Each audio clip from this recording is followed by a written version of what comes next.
지난 주간에 저희가 베데스다 연못에서 38년 된 병자를 찾아오셔서 그의 병을 고쳐주시는 예수님의 사건을 살펴보았습니다.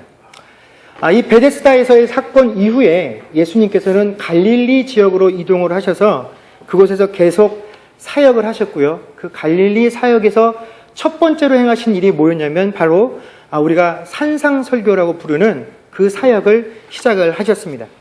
그래서 마태복음 5장 20절에 보면 예수님께서 너희의 의가 바리새인이나 서기관보다 낫지 못하면 결단코 천국에 들어가지 못할 것이다 라고 말씀을 하셨습니다. 그래서 21절부터 예수님께서의 가르치심의 내용들을 들여다보면 인간적인 율법학자들이 가르쳤던 그 내용들보다도 더욱더 높은 수준의 의를 요구하는 하나님의 의에 대해서 새롭게 설명들을 해 주심을 보게 됩니다. 그래서 그 내용들을 살펴보게 되면 율법에는 살인하지 말라라고 했지만 예수님께서는 형제를 욕하는 자도 살인하는 것과 똑같다라고 말씀을 해 주셨고, 또 간음하지 말라라고 하는 내용에 대해서는 음욕을 품고 여자를 쳐다보는 것도 간음이다라고 말씀을 해 주셨습니다. 내 오른손이 만약 잘못을 했다면 그 오른손을 잘라버리고 천국에 들어가는 것이 너에게 훨씬 유익하다라고도 말씀을 하셨죠. 또한 악을 악으로 갚아서는 안 된다라는 가르침을 주실 때에는 오른쪽 뺨을 맞으면 왼쪽 뺨을 내주고, 또 속옷을 빼앗으려는 자에게는 겉옷까지도 내어주고, 억지로 오리를 함께 가자고 하는 사람에게는 십리를 같이 가져라 라고 말씀들을 해 주셨습니다. 한마디로 뭐냐면 서기관이나 바리새인들이 가르쳐 준 그 내용들보다 사실 하나님은 우리에게 더 높은 수준을 요구하고 계신다라는 것이었고, 그 결론에 해당되는 게 뭐냐면 마태복음 5장 48절에 보면 그러므로 하늘에 계신 너희 아버지가 온전하심과 같이 너희도 온전하라라고 요구를 하셨다라는 것입니다. 그래서 이 온전함과 관련돼서 유대인들 스스로가 나를 의로운 자라라고 규정할 수 있는 기준이 될 만한 그들의 신앙 행동이 세 가지가 있습니다. 그것이 뭐냐면 바로 구제와 기도와 금식이었다라는 것입니다. 그런데 예수님께서는 앞서 의의 기준에 대해서도 사람들이 요구하는 것보다 더 높은 것이 있음을 말씀하신 것과 같이 이 의의 행동의 기준이 될 수 있는 신앙 행동 세 가지도 사람들이 가르치고 요구하는 것보다 하나님께서 원하시는 것에는 더 다른 의미와 또 기준이 있음을 말씀해 주셨는데, 그 기준이 바로 1절에 나와 있는 말씀이죠. 우리 마태복음 6장 1절 말씀을 다 같이 한번 읽도록 하겠습니다. 읽겠습니다. 시작. 사람에게 보이려고 그들 앞에서 너희 의를 행하지 않도록 주의하라. 그리하지 아니하면 하늘에 계신 너희 아버지께 상을 받지 못하느니라. 아멘. 여러분, 사실 이 구절만 보면 예수님이 요구하시는 그 요구는 사람들이 하기에 결코 어려운 것이 아닙니다. 왜냐하면 내가 사람들 앞에 서서 얼마든지 나는 사람을 의식하고 한 것 아닙니다 라고만 말을 하면 사실 누구도 그 부분에 대해서 시비를 걸 수가 없기 때문에 그렇다라는 것이죠.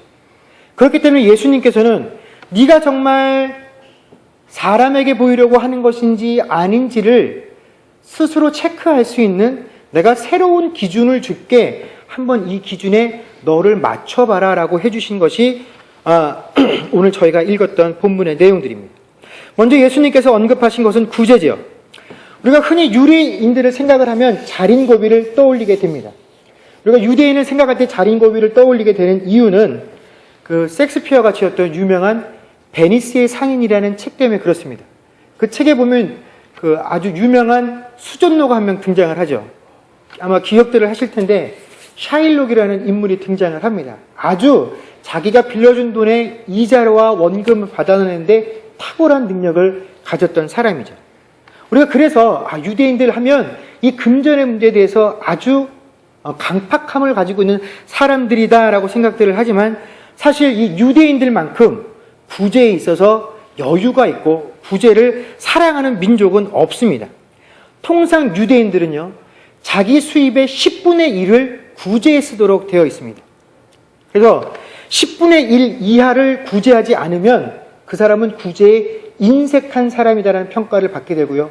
자기 수입의 10분의 5를 구제로 내어놓으면 어떻게 평가를 받냐면, 아, 구제 좀 하네, 열심히 하네 라는 이야기를 듣게 된다고 합니다. 그런데 아무리 구제 활동을 열심히 해도 이 절반 이상은 절대로 구제를 못하게 한다고 합니다. 왜냐하면 그 이상 구제를 하게 되면 이 사람이 나중에 오히려 구제를 받게 되는 상황이 될 수도 있기 때문에 절반 이상은 또 구제를 못하게끔 한다고 하네요.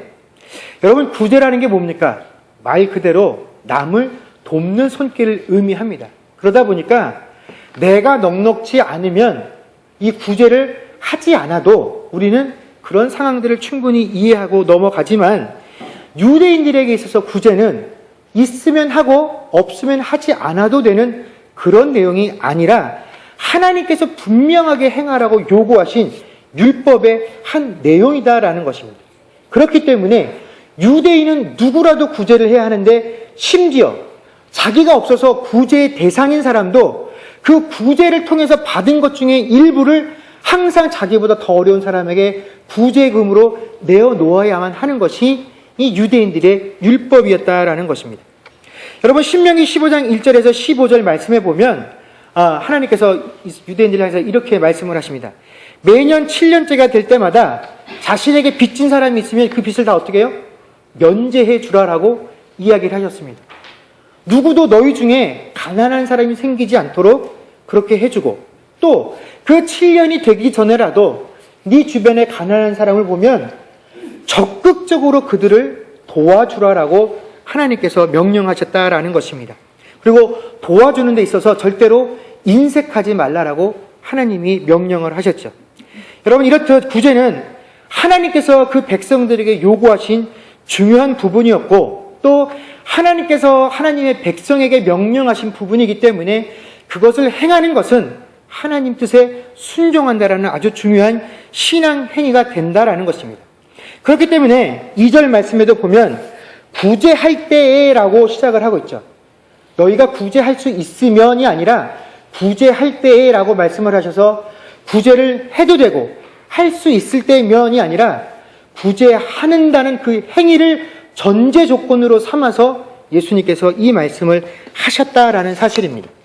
그런데 이 아름다운 신앙 행위가 좋은 향기가 아니라 더러운 악취를 풍길 수도 있는데, 그때가 어떤 경우냐? 2절 말씀해 보면, 그러므로 구제할 때 외식하는 자가 사람에게서 영광을 받으려고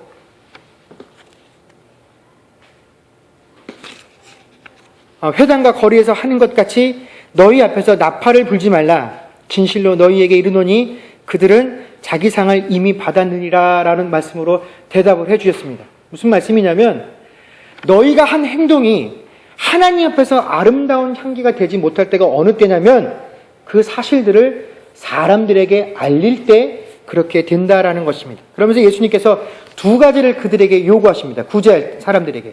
첫 번째는 뭐냐면 나팔을 불지 말라라는 것입니다. 두 번째는 오른손이 하는 것을 왼손이 모르게 하라는 것입니다. 여러분, 조금만 우리가 무거운 물건을 들 때에도 한 손으로는 들 수가 없기 때문에 양손을 써야만 할 만큼 이 한 손은 사실 별 힘이 없는 존재입니다. 그런데 예수님께서 이렇게 오른손이 하는 일을 왼손이 모르게 하라라고 말씀하신 의도는 뭐냐? 그만큼 가까이 있는 지체들조차도 내가 하고 있는 이 구제의 선한 행위를 어떻게 해요? 모르게 하라라는 것입니다. 여러 사람들 앞에서 내가 어떠한 일들을 했는지 아예 말을 꺼내지조차도 말라라는 것입니다. 지나갔을 때 내가 어떻게 살고 어떤 일들을 했는지는 말할 필요도 없고, 또 앞으로 내가 무엇을 할 계획인지를 사람들에게 넌지시 힌트를 주는 그런 말도 하지 말라라는 것이 예수님의 요구다 하시는 거죠. 기도는 어떻습니까? 여러분, 사람들이 좋아하는 기도의 모습은 5절에 나와 있습니다. 사람들이 어떤 기도를 좋아하냐면 길거리에 서서 많은 사람들이 내가 어떻게 기도하고 있는지를 보는 기도하기를 좋아한다라고 얘기를 하셨습니다. 그러나 예수님께서 요구하신 기도는 뭐냐면 6절 말씀에 보면 골방에 들어가서 문을 닫고 하는 기도입니다. 여기서 골방이라는 말로 번역된 헬라어는요, 타메이온이라는 단어인데 이 단어는 침실 혹은 다락이라는 의미를 가지고 있습니다. 그런데 이 침실이나 다락이라는 게 어떤 것이냐면 주인이요, 다른 사람들에게는 절대로 보여주고 싶지 않고 나만 보고 싶은 것들을 숨겨두는 곳이 바로 이 타메이온이라는 곳입니다. 그렇기 때문에 우리가 흔히 골방에서 기도한다라는 그 의미를 작은 곳에 들어가서 기도를 하는 것으로 이해해서는 곤란합니다. 왜냐하면 작은 곳에 들어가서도 우리는 얼마든지 큰 목소리로 기도할 수 있습니다. 작은 곳에 들어가서도 옆에 있는 사람 다 들으라고 얼마든지 나를 드러내면서 기도할 수 있는데, 이곳에서 말하는 그 골방이란 뭐냐면 내가 그 안에 들어갔을 때에는 세상에 주변에 많은 사람들이 내가 기도하고 있다는 그 사실조차도 알 수 없는 상황 가운데서 기도하게 되는 것, 그것이 바로 골방에서 하는 기도라는 것입니다. 뭡니까? 온전히 하나님과 나만 기도했다라는 사실, 이 관계를 형성할 수 있는 기도가 바로 골방에서 하는 기도의 의미다라는 것입니다. 마가복음 1장 32절에서 37절에 보면 이런 사건이 등장을 합니다. 예수님께서 갈릴리 지역에서 많은 기적들을 행하셨기 때문에 그 주변에 있었던 많은 환자들과 병든 사람들이, 문제를 가지고 있는 사람들이 예수님께 그 환자들을 데리고 나옵니다. 얼마나 많은 사람들이 모여들었던지 온 동네에 있는 사람이 다 모였다라고 표현할 만큼 예수님 주변에 사람들로 인해서 인산인해를 이루고 있었습니다. 예수님께서 이른 아침부터 다음날 새벽이 될 때까지 그 사람들을 치유하시는 사역들을 감당들을 하셨습니다. 그리고 나서 잠시 잠깐 하루를 꼬박 세우시고 나서 사람들이 다 지쳐있을 그 시간에 예수님께서 홀로 그 새벽에 하나님을 찾아서 은밀하고 한적한 곳으로 가셔서 기도를 하셨다라고 성경이 우리에게 이야기를 해주고 있습니다. 여러분, 왜 예수님께서 한적한 곳을 찾아가셔서 기도를 하셨을까요? 지금 이 상황은 많은 사람들의 시선이 예수님께로 집중되어 있었습니다. 이분이 많은 사람들의 병을 고치시고 치료하시고 회복시켜 주시고 또 문제를 해결해 주는 그 과정들을 보면서 이 사람들은 그들의 마음을 예수님께 완전히 빼앗겨 버린 그런 상황이었습니다.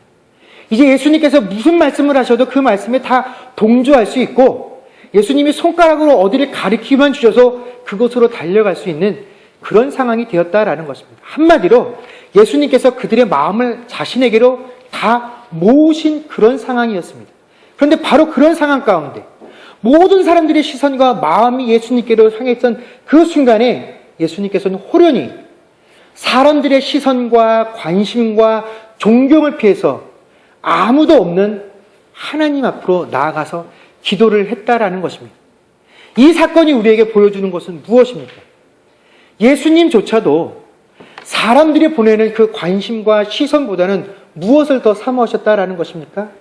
하나님 앞에 기도하는 것. 그러나 하나님 앞에 기도할 때 그것을 마치 사람들에게, 야, 저분은 이렇게 밤새도록 이런 일들을 하시고도 새벽이 되기 전부터 또 나가서 기도를 하시네, 그런 사실들을 보여주고 싶지 않으셨던 것입니다. 그래서 사람들이 다 지쳐 있었던, 그래서 예수님이 어디로 가시는조차도 확인할 수 없었던 그 시간에 호련히 오직 고독하게 하나님 앞에 나아가셔서 기도를 드리셨다라는 것입니다. 여러분, 이 내용이 우리에게 들려주는 핵심이 무엇입니까? 바로 사람들을 피해서 한적한 곳으로 나아가셨다는 사실입니다. 또 마지막으로 금식인데, 금식은 어떻습니까? 여러분, 하나님께서는 한 번도 이스라엘 백성들에게 금식 자체를 요구하신 적은 없습니다. 금식을 하라고 요구하신 적은 없습니다.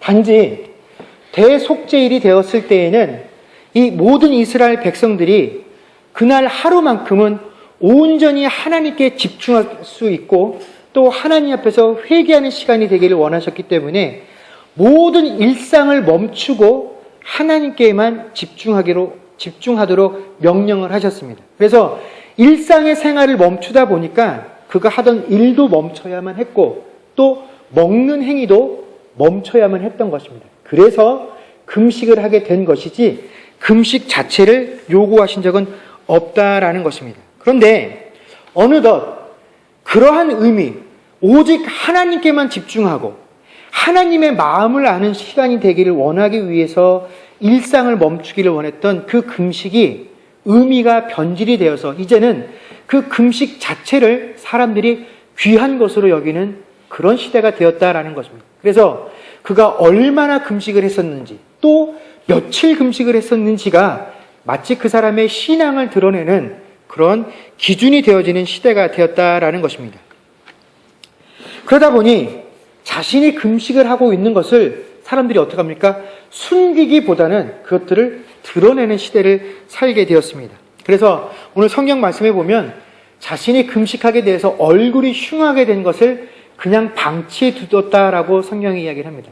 이게 무슨 말이냐면 우리가 다이어트를 좀 해도 어떡합니까? 몸에 변화가 오면 사람들이 물어보죠. 얼굴이 옛날에 비해서 상했으면 목사님, 집사님 요즘 얼굴이 왜 그래요? 라고 말을 하면 이제 이유를 말하게 되죠. 나 요즘 다이어트 중이야. 이런 식으로 얘기를 할 수 있는데 금식도 그렇게 되었다라는 겁니다. 목사님, 장로님, 권사님, 집사님 얼굴이 요즘 좀 안 좋네요. 건강이 좀 안 좋아 보이시네요. 왜 그러세요? 라고 물었을 때 그래? 내 얼굴이 좀 안 좋아? 나 요즘 금식하거든. 좀 표가 나나 보지? 그러면 안 되는데 라고 이야기를 하는데 이렇게 하면 흔한 말로 뭐라는 겁니까? 그 금식은 꽝이라는 겁니다. 그래서 예수님께서는 적극적으로 내가 금식을 하고 있다는 사실을 숨기지 아니하는 것에 대해서 책망을 하고 계십니다. 금식을 해서 네 얼굴에, 네 몸에 변화가 생겨서 다른 사람들이 걱정할 수 있을 것 같으면 그것을 감추기 위해서 더 많이 노력하고 애쓰라라고 예수님께서 그들에게 요구하신다라는 것입니다. 그런데 우리는 이 시대는 내가 금식하고 있다라는 것을 적극적으로 숨기기보다는 그 사실을 나팔을 부는 그런 시대를 우리가 살고 있다라는 것입니다. 예수님께서 이 세 가지에 대해서 우리에게 말씀하시는 이유가 무엇이겠습니까? 여러분, 이 세 가지, 구제, 기도, 금식은 하나님께서 명령하시고 요구하시는 참으로 아름다운 신앙 행위입니다. 그런데 하나님께서는 이 신앙 행위가 진심으로 우리의 중심에서 드러나는 우리의 신앙 고백이 되기를 원하시지 이것이 우리의 종교 활동이 되기를 원치 않으신다라는 것입니다. 이 세 가지를 우리가 이 땅에서 할 수 있는 것이 하나님의 은혜임을 고백하기를 원하시지 내 열심으로 이것들이 이루어졌다라고 고백하기를 원치 않으시기 때문에 오늘 이 말씀을 해 주신다라는 것입니다. 그런데 이 아름다운 신앙 행위들이 주께서 원하시는 그 아름다운 신앙의 고백으로 끝나지 아니하고 사람들의 열심과 종교 활동으로 끝이 나게 되는 이유는 뭐냐면 우리 안에 사람에게 인정받고 싶은 욕구가 너무나 강하기 때문에 그렇다라는 것입니다. 여러분, 사람에게 보이고 사람에게 인정받기를 원하는 이 우리들의 본성은요, 인류의 역사에부터 그 궤를 같이 하고 있습니다. 창세기 4장에 보면 아담과 하와의 아들이었던 가인과 아벨이 각각 하나님 앞에 제사를 드리는 내용이 소개가 되어지고 있습니다. 그런데 하나님께서 두 사람 모두의 제사를 받으신 것이 아니라 동생인 아벨의 제사는 받으셨지만 형 가인의 제사는 받지 않으셨죠. 그래서 창세기 4장 5절 말씀해 보면 가인이 그 일로 인하여 몹시 분하여 안색이 변했다라고 되어 있습니다. 여러분, 가인이 누구를 향해서 분함을 느끼고 또 누구를 향해서 얼굴이 붉혀지는 그런 상황을 맞이하게 되었을까요? 만약 가인이 자신의 제사가 하나님께 받아들여지지 않음으로 인해서 화가 났다라고 한다면 그는 지금 누구에게 화를 내야 맞습니까? 자기 자신에게 화를 내야 맞죠. 내가 뭐를 잘못했기 때문에 이 제사가 받아들여지지 않았을까? 내가 잘못된 것이 무엇인가? 하고 자신에게 화를 내야 합니다.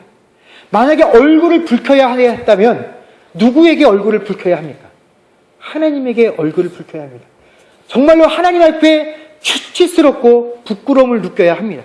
그런데 이 가인은 지금 누구에게 분노하고 누구에게 수치심을 느꼈냐면 동생 아벨에게 그 모든 것들을 느꼈기 때문에 누구를 죽이게 된 겁니까? 동생 아벨을 죽이게 되었다라는 것입니다. 제사의 행위는 하나님께로 간다라고 말을 했지만 하나님께 인정받지 못한 것은 중요하지 않습니다. 저 사람이 나를 어떻게 볼 것인지 그 사실이 분노하고 하나님께 인정받지 못했다는 그 상황을 저들이 보면서 나를 비웃을 그 상황의 수치스러움을 느꼈기 때문에 누구에게 분노를 표시하고 누구를 향해서 화를 표시한 겁니까? 사람을 향해서 그렇게 하게 되었다라는 것이죠. 바로 이러한 우리의 모습들, 사람에게 인정받고 싶고 사람을 통해서 높임을 받고 싶은 우리의 이런 마음들을 표현한 구절이 각각의 사례에 등장하는 뭡니까? 외식하는 자와 같이 되지 말라라는 구절입니다. 여러분, 원래 이 외식이라는 단어는요, 그 헬라어에서 뭐뭐 인체하다 혹은 연기하다라는 단어입니다. 그러니까 배우가 그 무대 위에 올라가서 연기하는 것을 뭐라고 표현하냐면 외식이다라고 표현을 합니다. 지금 우리가 보면 실제로 자신이 당한 일이 아님에도 불구하고 연기자들이 어떻게 합니까? 마치 진짜인 것 같이 연기를 하고 우리는 거기에 감정이입을 당해서 분노하기도 하고 웃기도 하게 되는 그러한 일들을 해주는 사람들, 그 배우들의 행함을 외식이다라고 평가를 한다라는 것이죠.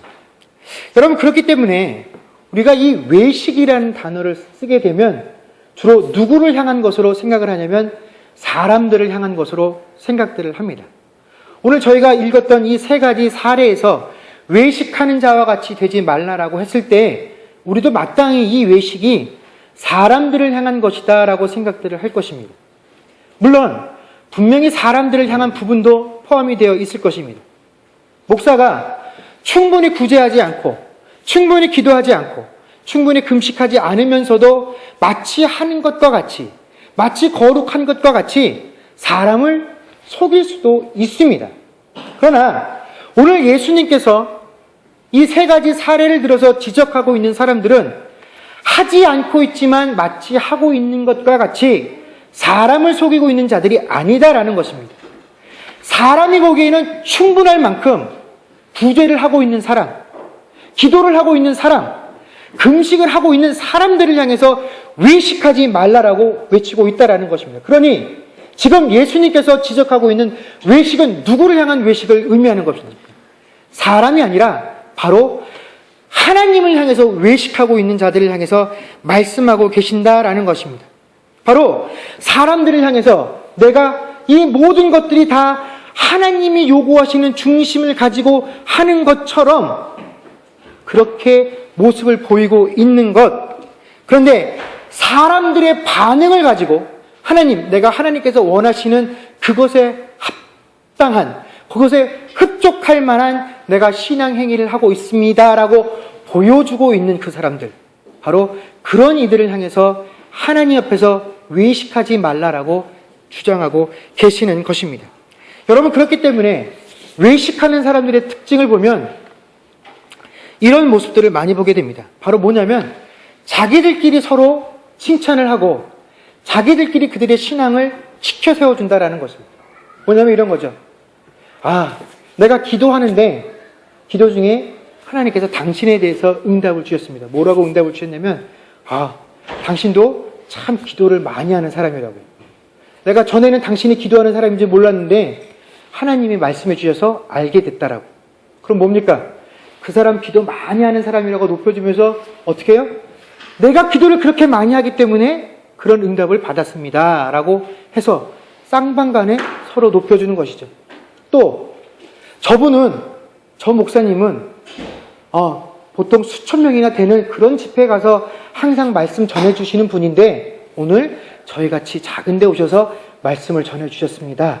감사합니다. 물론 감사한 마음은 알겠죠. 그러나 그분은 그렇게 수천 명을 대상으로만 하시는 분인데 하고 그분을 높여주셨고 또 그런 목사님하고 나하고 연줄이 닿고 있습니다 라고 그 순간에 자기를 어떻게 하는 겁니까? 또 높이는 것이죠. 바로 이렇게 하고 있는 행위들에 대해서 뭐라고요? 외식하고 있다라고 말씀을 하신 것입니다. 나는 얼마나 큰 목사의 교회들과 친분이 있고 내가 사회에 얼마나 유명한 인사들과 교제를 나누고 그들과 관계를 맺고 있는지, 그런 사람들과의 관계, 그것들을 통해서 내 신앙의 정당성을 보장받고 바로 그것들이 하나님께서 원하시는 신앙의 행위들의 순수함을 채워주고 있다라고 믿고 있는 사람들을 향해서 예수님께서 뭐라고요? 너희 그거 외식이야. 너희 지금 하나님 앞에서 뭐 하는 거라고요? 쇼하고 있다라는 겁니다. 한마디로. 드라마를 찍고 있다라는 겁니다. 그래서 예수님께서 뭐라고 말씀하십니까? 하나님 앞에서 드라마를 찍고 있는 너희들아, 쇼를 찍고 있는 너희들아, 내가 너희에게 줄 수 있는 것은 상급이 아니라 뭐라고요? 관람료라는 겁니다. 너희가 내 앞에서 쇼를 했으니 그 쇼에 합당한 관람료를 줄 수는 있지만 너희들 삶에, 너희들의 신앙에 내가 상급을 줄 수는 없다라는 것입니다. 여러분, 얼마 전 한국의 기독교 윤리 실천 운동 본부라는 기관에서 설문을 한 자료들을 발표를 했습니다. 거기에 아주 재미있는 결과가 있어서 여러분들에게 말씀을 드리려고 하는데, 이 기훈실에서 한국에 있는 남녀 1000명을 대상으로 설문조사를 했습니다. 여러 가지 내용들을 질문했는데 두 가지를 오늘 말씀드리려고 합니다. 그 중에 하나가 뭐였냐면, 당신들이 생각할 때 한국에서 여러 종교단체가 있는데 이 중에서 가장 사회 봉사 활동을 많이 하고 있다라고 생각되는 종교단체가 어딥니까? 라고 물어봤더니 그 질문자 중에 41.3%가 개신교라고 대답을 했습니다. 그리고 그 다음이 32.1%로 카톨릭, 그 다음에 6.8%만이 불교라고 대답을 해줬습니다. 그러니까 거의 절반에 가까운 사람들이 이 개신교가 한국 사회의 봉사활동을 참 많이 하고 있다라고 인정을 한 것이죠. 그 다음에 이런 질문을 했습니다. 그렇다면 가장 신뢰할 만한 종교기관은 어딥니까? 라고 물었더니 29.2%가 카톨릭이라고 대답을 했고, 그리고 28%가 불교라고 꼽았고, 마지막으로 21%가 개신교라고 대답을 했다라는 것입니다. 여러분, 이 결과는 우리에게 많은 것들을 생각하게 해줍니다. 우선 세상에 많은 사람들이 이 개신교가 한국 사회에 참으로 많은 봉사활동을 하고 있다라는 사실을 인지하고 있다라는 사실입니다. 그런데 이런 개신교가 사회를 위해서 적극적으로 사회 봉사활동을 하고 있다라는 사실이 결코 개신교를 신뢰할 만한 종교기관으로 여기게끔 만들어주지는 못했다라는 점입니다. 여러분, 어째서 이런 결과가 나왔겠습니까? 두 가지로 이 답을 생각해 볼 수가 있습니다. 첫 번째는 개신교가 행하는 봉사활동을 세상이 순수한 종교행위의 결과로 받아들이지 않고 있다는 것입니다. 저 교회가, 신자들이 자기가 하나님 앞에서 은혜와 사랑을 받고 그 은혜와 사랑에 대한 반응이 자신들도 모르게 세상으로 차고 흘러 넘쳐서 그 은혜와 사랑을 나눠주기를 원해서 이런 사회 봉사 활동을 하는 것이 아니라 단순히 교회의 목적을 위해서 그들이 이런 일을 하고 있다는 것입니다. 그런데 세상이 생각하고 있는 개신교의 목적이란 뭐냐면, 어떻게 해서든지 세상에 좀 교회가 좋은 이미지를 심어줘서 한 명이라도 더 교회로 데리고 가기 위해서 개신교가 이런 활동을 하고 있다라고 여긴다라는 것입니다. 그렇다면 왜 세상이 개신교가 하고 있는 이 사회봉사 활동에 대해서 이런 비뚤어진 시각을 가지고 쳐다보게 되었느냐? 바로 우리의 신앙 모습 자체가 그들에게 신뢰를 주지 못했기 때문에 그렇다라는 것이죠. 우리가 행하고 있는 그 신앙 행위 자체에 대해서, 야, 신자들이, 교회가 참 믿을만 하구나, 신뢰할 수 있구나 라고 생각하지 못했기 때문에 밖으로 드러나는 모든 행위에 대해서 세상이 색안경을 끼고 바라보게 되었다라는 것입니다. 그렇기 때문에 그 대한민국의 사회에서 이 개신교가 다시금 신뢰도를 높이기 위해서 필요한 것들은 사회 봉사 활동의 범위를 넓히는 것도 아니고 그 대상을 넓히는 것도 아니고 사회를 위해서 더욱 많은 돈을 쏟아내는 것도 아니다라는 것입니다. 뭡니까? 우리 신앙의 순수성을 회복하고 우리의 신앙과 인격을 더욱더 성숙하게 만드는 그 과정이 바로 그 사회에서 이 신자와 교회가 더욱더 신뢰를 얻을 수 있는 방법이다라는 것입니다. 그런데 바로 지금 현재 개신교가 처하고 있는 상황이 예수님께서 6장 1절에서 주의하라고 말씀하신 그 상황과 똑같다라는 것입니다. 여러분, 그렇기 때문에 이것은 우리 모두의 문제입니다. 교회가, 신자가 자기 스스로 행한 일에 대해서 칭찬을 해서는 안 됩니다. 상을 주어서는 안 됩니다. 자신들이 하는 일을 자랑해서는 안 됩니다.